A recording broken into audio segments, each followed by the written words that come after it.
Hey everyone, John here, and I just want to share with you the audio of a recent video I posted on my YouTube channel the other day. It's around the Chris pole spear. It's an awesome pole spear. I took it out to Catalina, caught a sheephead. If you want to see the crazy visuals and what it's like to spearfish in Catalina, definitely hop onto my YouTube channel. Just go to the search bar, type in cast and spear, and my channel will pop up. If you want to see more videos going forward, I'm going to be doing a whole bunch more. Definitely subscribe. But if not, just sit back, enjoy this episode, let me know what you think, and I'll see you in the next one.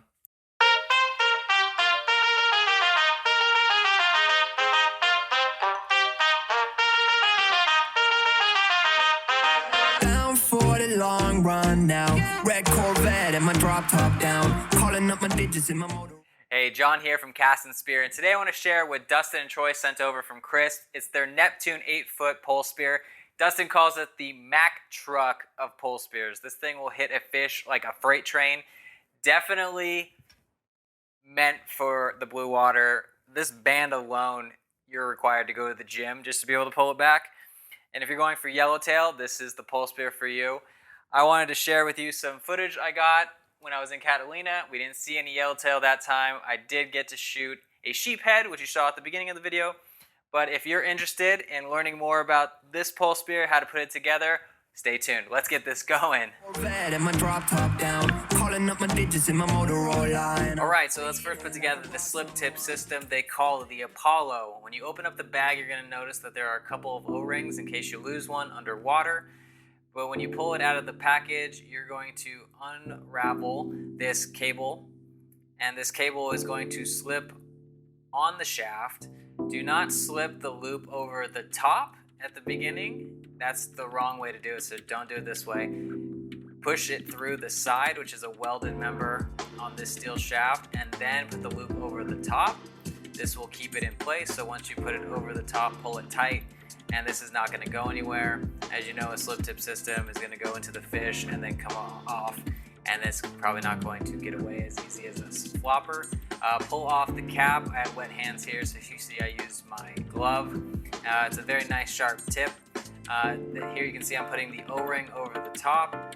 I put this on prematurely just because I just wanted to show it, but the O-ring's actually going to be pushing that cable tight against this member of the pole spear. So let's attach that here. There's quite a few threads, so you're going to be twisting it quite a bit. I wouldn't recommend twisting it at the top. Twist it like I'm doing with my left hand here, and after a whole bunch of twists, keep it tight. Don't over tighten it just because you don't want to strip anything, but here's the O-ring keeping that cable tight. Once you put on the back member right here, you're pretty much good to go. As you can tell, both pieces are pretty heavy duty and they're a little bit heavy to hold. And there's a lot of threads on this, that's why I'm speeding it up. But once you get this thing together, you're pretty much done. Alright, so if you also ordered the G-string assembly, it's going to be pretty simple to put it together. Just open up the package, it's going to have a string and a hook. Be careful if it's windy, you might blow it into the water. I was lucky it didn't go too far, I would have to jump in. But you take the set screw and rotate it counterclockwise using this Allen key. That'll make it flush. We'll save that for later. Here's a little diagram to kind of give you an idea of how this whole thing works. But take the string, mine's a little bit wet now, but the smaller loop is going to rest on the silver part of the slip tip assembly.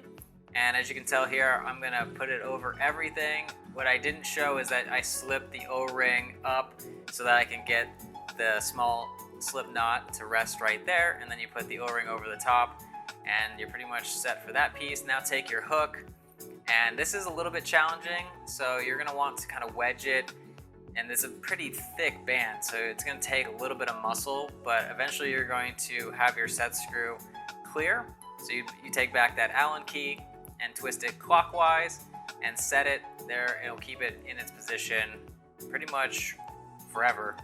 Alright, let's get on our gloves, let's get on our fins, and dive in. We've put this thing together long enough. Let's go put it to work.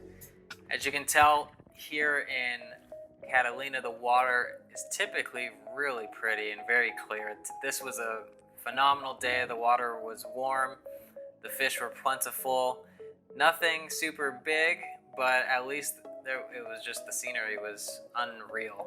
And I just love heading out into Catalina and just going around the island looking for good things to hopefully turn into dinner. Here's my buddy James.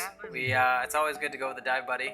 I've had some experiences where some of my friends have gotten close or have shallow water blacked out, and it's scary, not just for the person blacking out, but for your partner. So never dive alone. Always remember to stay safe. Here, I started seeing a couple sheephead down below, and I wanted to take a stab at it.